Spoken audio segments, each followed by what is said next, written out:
Hi and welcome to the latest episode of Pat's Procrastination, brought to you by the Pat's Propaganda YouTube channel. Welcome into episode 19. I do hope that you are subscribing to said YouTube channel. If not, you should be. But anyway, it is the off-season now for Patriots and we are here. It's off-season for everybody now, but is there ever really an off-season? This is the thing. This is always the thing that I want to talk about in the off-season. However, today is Valentine's Day, February 14th. So happy Valentine's Day to those that recognise it. No drama to those that don't. We thought we'd bring you this episode today full of love for the Patriots. So as I welcome in my co-host, donned all out in red, looking sharp, it is Chudders. Chudders, how are things with you? Hello, they're very good. And yeah, Patriots off-season started about a month ago, sadly. That's fair. At least the whole of the NFL is now in the same boat. The new year hasn't technically started. We can pretend that everything else is in the past. Did you enjoy the Super Bowl?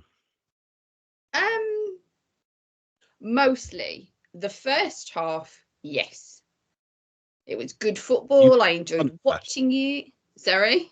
You like a punt fest, do you? Well, no, but I thought that it was an interesting game to watch with the two teams. I think it was a good game. I seemed to enjoy the first half. The second half, I just started to get frustrated because I wanted San Fran to win, and then sorry, spoiler alert, anybody hasn't seen it, they didn't, and I was like, yeah, you could see that the longer halftime show, whilst funky to listen to, did enjoy it. I think the 49ers really suffered from a loss of momentum, and I think Casey capitalized more. Now, there's millions of different things that you can argue about, is Purdy not seasoned enough? Obviously, Mahomes has been there before. There's there is a billion, and we don't have time today specifically. But yeah, I wanted San Fran to win. That was it. So I was not happy. So at the end of the Super Bowl, I was unhappy. You unhappy? I thought that was my job. Yeah, no, I'm with you. I was hoping San Fran would win. I thought it emphasised more that Mahomes is just that good, I'm afraid. I think he's the difference maker. They looked awful. Well, not awful. They were the second best team for a lot of that game. Yeah. But you give Mahomes enough chances, he ain't missing. He ain't missing. What did you think on the coin toss? That's the big debate. Oh, see, to be honest with you, to be quite honest, I watched the Super Bowl and then was done with it, sort of thing. So I haven't been. Obviously, I've seen and what you're talking about. I know what you're talking about, but I'm just over that now because, for me personally, as a Patriots fan, that happened. That's done. They won. Okay, cool. Now for me, it's all about Patriots. It's all about the coaches. It's all about the signings. It's all about the players that have been signed to future contracts. It's waiting for free agency. I'm not really paying any attention to any of it, and because there's always stuff that sucks and stuff that was wrong, and then you could argue that the 49ers threw it away because of that one penalty and obviously the missed extra point and stuff like this. So, it's all jibber jabber now for me, in all fairness. But you obviously have an opinion. Shall we jibber jabber about the Patriots then? Yeah. So since we last recorded, there's been a lot of coaching hires. Mm-hmm. Am I right in saying you have a list? You can run them off quickly for us so we can try and recap where we're up to or not? Yes, you're quite correct. You know that I did my research yesterday, so I have a list. Quickly is not necessarily something that I can undertake simply because the mass that there is of lists and everything. Firstly, we need to know earth-shattering news. The Patriots tight end coach, Will Loring, has moved on and gone with Bill O'Brien to Boston College. Logical. I know, completely. I was being tongue-in-cheek. Don't have any tight ends to coach, so it makes sense. Maybe they don't even need a tight ends coach next year. They have any room. Don't make me eject you from the show. Oh, try. Not while it's recording well, anyway. Are you applying for the job? Oh, I already did. I've already put out on Twitter. Has anybody got a spare Boston? Spare plane ticket to Boston? I'm already trying to get myself there completely. And here the Patriots are with their famous 5 tight end set. Amazing. But no, that was tongue in cheek, obviously. It's not groundbreaking. It was expected, as you said, because with all what happened last season, I think Loring was the only real signing or coach, whatever, that Bill O'Brien got to bring in. And obviously that didn't work very well. So yeah, with O'Brien leaving, you sort of think, well, that's his guy. It's possibly the main reason he was there. So they are now awaiting a tight end coach. I think, if I have my list completely up to date, other than special teams assistant, that is the only coach that they now don't have when it comes to offense. Oh, actually, when it completely, the list, apologies, the whole list, because they've got obviously head coach, Jade Mayo, offensive coordinator, Alex Van Pelt, as we know, I think we mentioned, quarterbacks coach, TC McCartney. The running backs coach was announced last night as Tyler Embry, who used to work at the Jets. Now, I've got a breakdown of all these guys, but I don't think we're going to actually have time for me to really tell you about all of them, unfortunately. I'd love to, because I spent freaking ages finding out all about them. But anyway, wide receivers. Oh, it's an assistant. No, they've only got an assistant coach in Tyquan Underwood. So maybe there's a wide receivers coach in the wings ready. Don't have a tight ends coach, as you mentioned. Offensive line, Scott Peters. Senior offensive assistant, Ben McAdoo. That was an old one. And defensive coordinator, DeMarcus Covington, again, already knew. Defensive line, Jerry Montgomery, who used to work at the Packers. Linebackers coach, I think that was a massive one that came out a couple of days ago. I wasn't sure if you were going to hit me up for an emergency podcast when it was released that Dante Hightower is the inside linebackers coach, which I think is really, really cool. There's a worry there for me on that, but I'll put a pin in it and talk about it later, because it is actually a general concern over the whole coaching staff. So I will come back to my concern on that. Outside linebackers coach, Drew Wilkins, former of the Ravens and the Giants.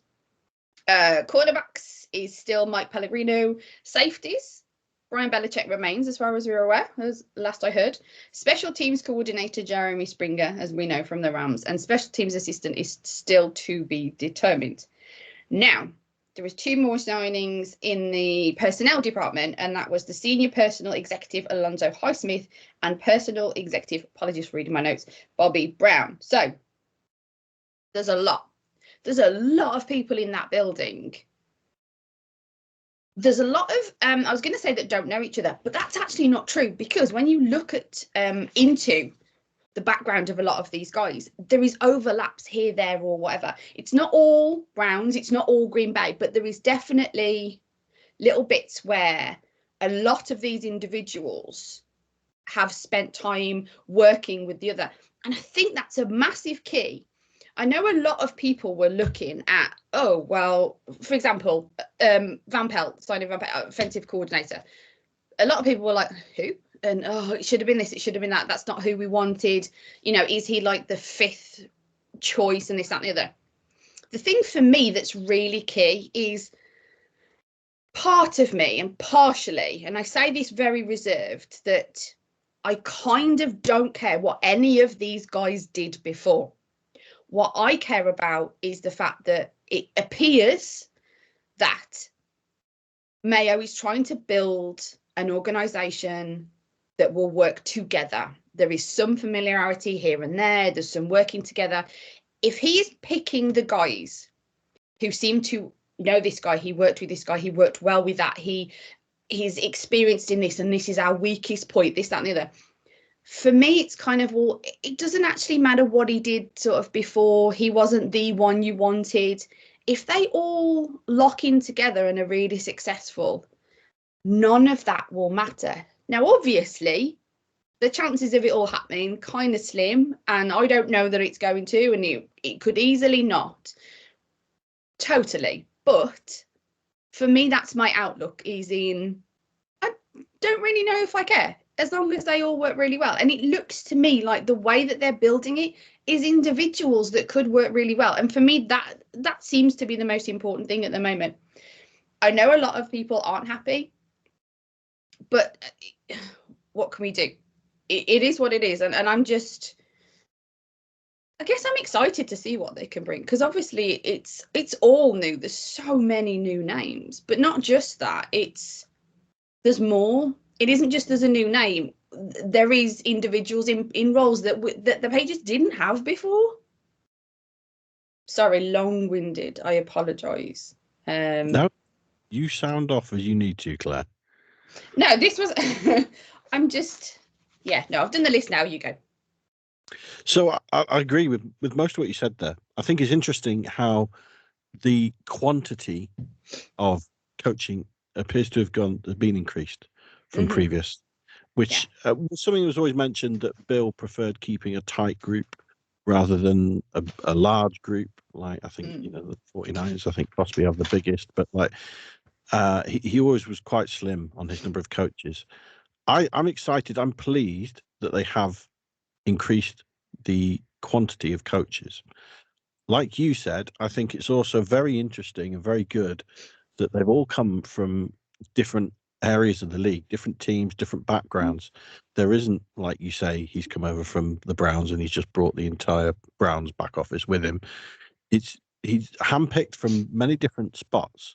And I think it's good because there appears to be a sort of brains trust going on, and you're going to have a lot of experience from a lot of different, particularly on the offensive side of the ball, from a lot of different offenses to input into that.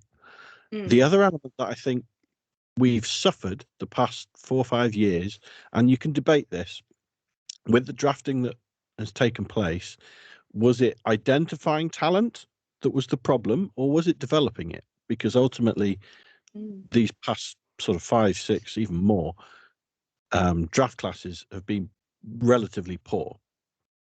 And so by bringing in these additional coaches and from different areas, there's going to be a new look, a new way, a new method. And that's not just the X's and O's on the field, the style of quarterback we have or whatever. It's going to be the way these players are coached. And you could see that from Mayo and his ethos of, he's been very keen in his press conferences to talk about player development and coaching development, of developing people, putting them in the right places to be able to develop themselves. And so I'm hoping that leads to, through the front office changes and through different eyes looking at the board, the big board, the player acquisition that comes in will be different to possibly what we've seen before. We're hopefully not going to see trade down from 3 to take a 5th guard. The player acquisition is different, but then the coaching will be different. The way the players are developed will be different. Now, how successful it all is it's hard to say that it's a better way of doing it, considering how the last coach, the success he had over a 25-year period. But it's going to be interesting to see how that develops, and I'm quite excited for it. There's some names in there that I wouldn't have picked out. There's some, when I say backgrounds, it's not personal, but you look at, the running back coach of the past 3 years, have they been entirely successful, really? They've had Breece Hall, maybe he's got injured, but how good has their run game really been? That you look at it and you think, well, is that amazing or not? But we'll see. I'm interested to get all these different backgrounds. There's a lot of young coaches, but that's backed up by some ages, actually. coaches as well. So I think there will be development of coaches as well as development of players. And so I think I'm looking forward to this off season, seeing how this all pieces together. The other thing it gives me, or helps me to buy into for the whole team, is time, because there's such a particular on offense, there's such a change. You have to give it time.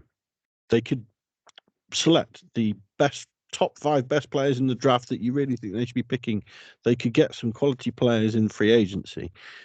Realistically now, with a new scheme, with all these new coaches, you're not going to expect them to win the Super Bowl next year. This helps to bring time of, there's a new culture, there's a new scheme, there's a new offense that's going to happen at the Patriots. It will take time.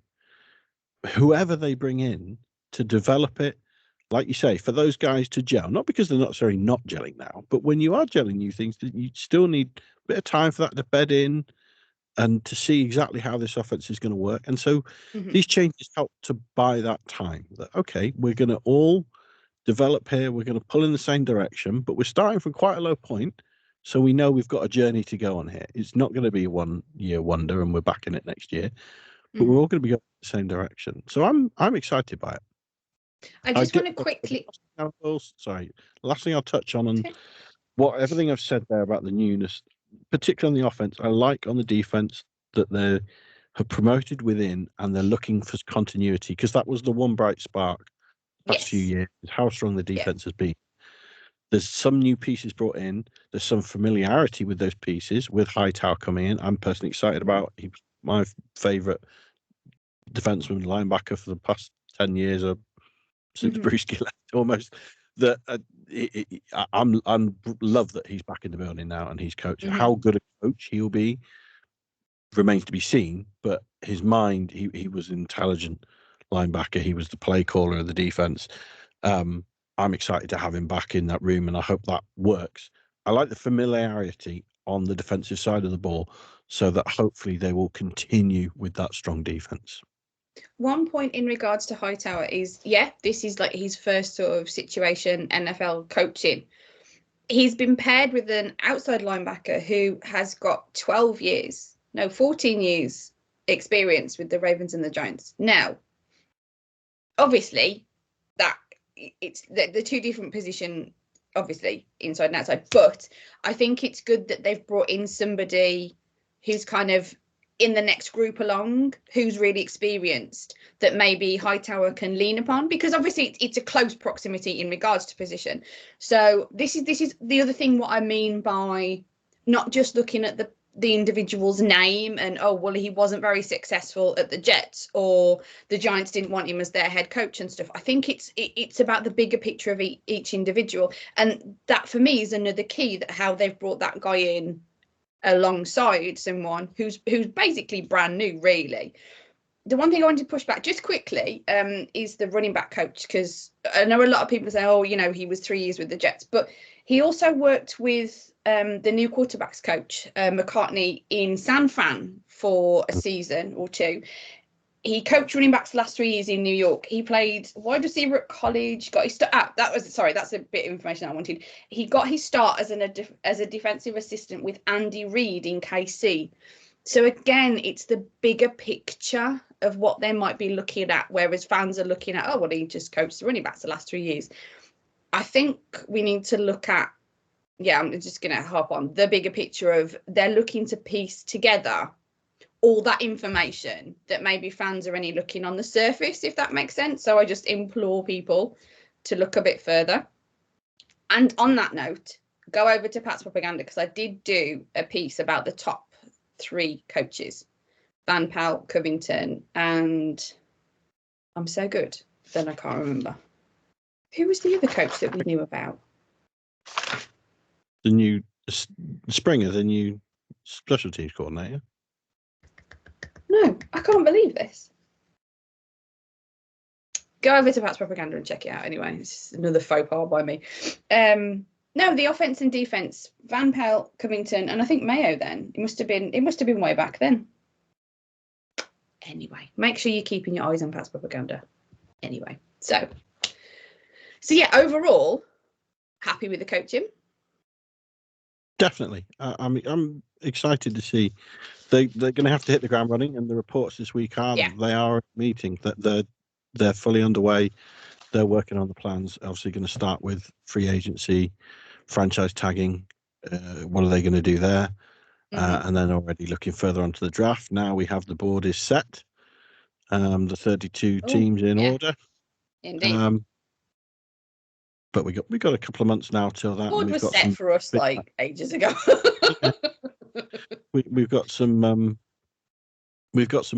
big decisions to be made over the coming months as to how they're going to put this roster together. To that end, we should tell people that we are staying in the off season. We are staying at least once a week. We're looking at trying to come just before and just after the combine. At least once a week. So I'm sorry. Once every other week. Once every 2 weeks. My bad. Oh, I'm doing a show every week. That's why. Because I'll do ACP 1 week and then. Yeah. Sorry. My bad, folks. Every other week, to make sure that we are keeping you updated with the fun and a bit of the content as well. So we're hoping to come back just before the combine and potentially just after, or it might only be just after. It depends on work schedules for Mr. Red T-shirt over there. So we will see. But the one thing that we seem to be very good at arguing about at the moment is the draft. That seems to be threads of argumentative messages. When I tweeted that we were really good at arguing, I was not kidding, folks. I was not kidding. However, I think we have common ground. I think it's about this point, though. I think we're both in agreement that we want the Patriots to stick at 3 and take a quarterback. Yeah. Well, they can move up if they really want to, but I don't want them to waste loads of things. Yeah. I think we're both going to be disappointed if they do anything else. Now, we understand the plans.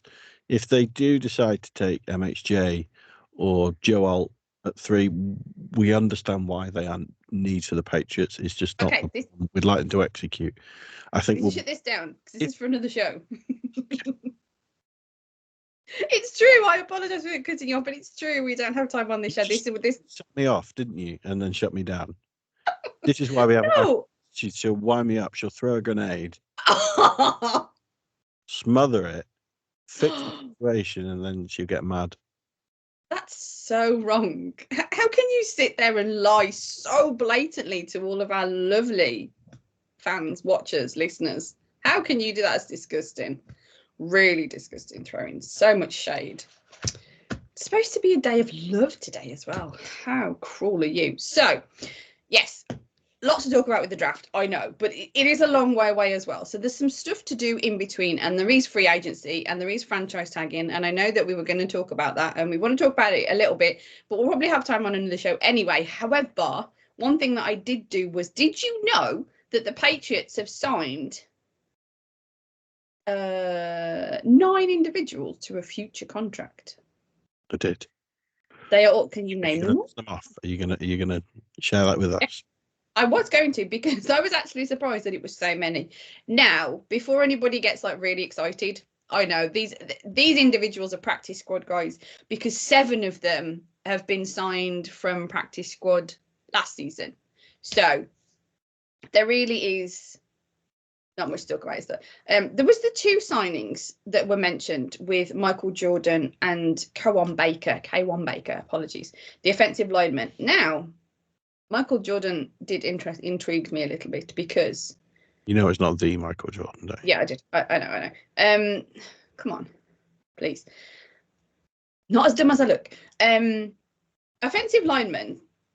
He was the 4th round pick for the Bengals in 2019. Rookie season starting left guard, 9 games in 2019 and 10 games in 2020. He started 10 games in 2021 as left guard for the Panthers. He was a reserve in all 17 games in 2022, and in 2023 he was on Green Bay's practice squad. So, iotas of success. Now, probably be a practice squad guy, but they do have Andrew Stuber still on the practice squad. To be honest with you, when it comes up and it's an O-lineman, I get excited, because I'm like, oh, finally, we need some O-line additions. However, he's probably on. So I just wanted to touch upon that, because it was a surprise to me when I found it. Likely not even practice squad. They need to get up to 90 players for. Yeah. That's what this is really. But it's good to pick up, either retain the guys that you want around from last year, or to pick up a couple that for one reason or the other you like from other practice squads or other rosters that you want to get into camp. It's good to get them. The reality is they're probably going to make it. A practice squad guard personally doesn't excite me at all. I know the O-line wasn't great, but I feel. No, I meant just for a moment. I was like, oh, intrigued, but then maybe not. I feel don't oversell it here. I feel we've got enough interior linemen at the moment with the 2 Andrews, Maffey, Strange. There's even one I'm missing on now, Sal.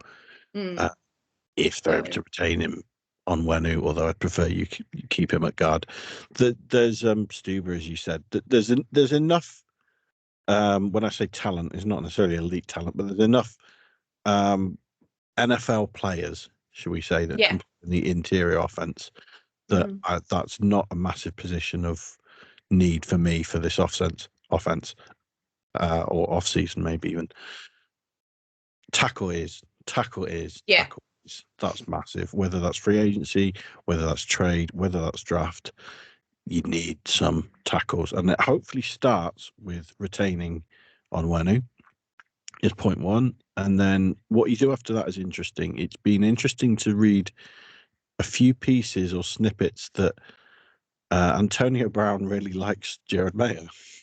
He didn't like Belichick, and he made that very clear. He likes Mayo.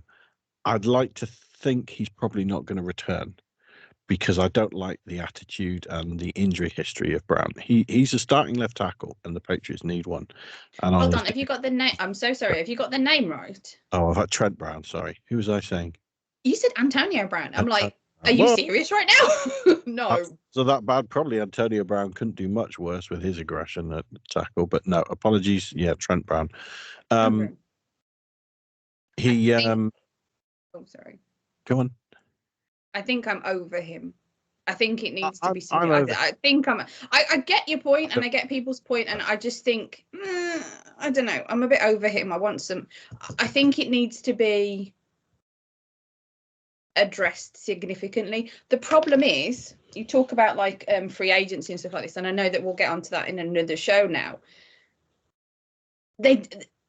Tackles don't go to free agency. This is the problem. Good tackles don't really make it there because they get franchise tagged, because they get contracts and stuff like that. I know it's been said before in the meet. No, and it's not 100%. Obviously, there are some, but generally speaking, Onwenu. Yeah. But generally speaking, tackles don't tend to get in that sort of free agency availability situation. So the well is usually rather dry. Yeah, I mean, it's just the same for a lot of free agency, though. The best players either get That's fair. That's fair. Nearly all position. Tackle, though, you often get teams that have good O-line coaches, good O-line play, and are well stocked. And it's often, well, we signed a new tackle last year. We've got a top tackle, but we'd rather develop this young guy who's 10 times cheaper. So this one, yeah, we'll let you walk in free agency. So they sometimes do become available. There's Smith from the Cowboys, who could be a starting left tackle for you. There's I can't remember his name. There's another one from is it Williams? I don't know. Williams, I think it is, from the Bengals, although he's possibly more right tackle, where he played last year, I think. There's some names that are available. There's nothing elite, probably, that jumps out. But in reality, the only way you could get an elite tackle is if you take it at 3. And I think, as we've already mentioned, that's probably not with what we want to be plan A this year. They need new tackles. They need to work out. Hopefully, it's not going to be Riley Reef and Anderson that they bring in that sort of level of trying to make chicken soup out of. Okay. It's a family show. So, well, yeah. Do you have anything left? Because I think it's about time we should be wrapping up. I'm excited. I'm excited this off-season more than I have been for a long time, and more than I was when Brady left, which sounds crazy because the sadness of Brady leaving. But I get quite excited by new and fresh things. I love the past. It's not that I wanted Brady to go or that I wanted Belichick to go, but I get excited by something new, something fresh. And there's going to be a lot of that now with the Patriots. And now we can fully turn our attention to it. The last ball has been kicked. We're on to the off-season now. There's a lot. Coaching has now nearly pretty much been sorted out on that side. Big coming up with free agency. That's massive. And whilst everyone loves doing the mock drafts, looking at all the different players, me included, we love understanding the prospects. Free agency is going to be so much bigger than what they're going to do for number 3, because there's so much talent they probably want to retain in players like Onwenu, maybe Henry, maybe Bourne, maybe Duggar, Jennings. Like, there's a lot of free agency marks that need to be answered, as well as new people. Who are they going to get in the room? Yeah. That this next month is going to be massive, and not just with looking at April. So I'm excited for the shows we have, the reviews we'll make, opinions we might give out, and then for what the Patriots do. Nice. Well, I think that sums it up nicely, folks. We're looking forward to the future. So, to that end, we will be back soon with a more free agency centric episode. I hope that you have enjoyed the kind of coaching recap now that the list is almost complete. There's just a few little slots to fill in. We'll see. So if anybody does have that spare ticket to Boston, you know, I'm looking to try and get the tight end job, but we shall see. So from him, Chudders, myself, Clazzy Clare, this has been episode 19 of Pat's Procrastination, brought to you by the Pat's Propaganda YouTube channel. So tune in next time, folks. And as always, go Pats. LFG.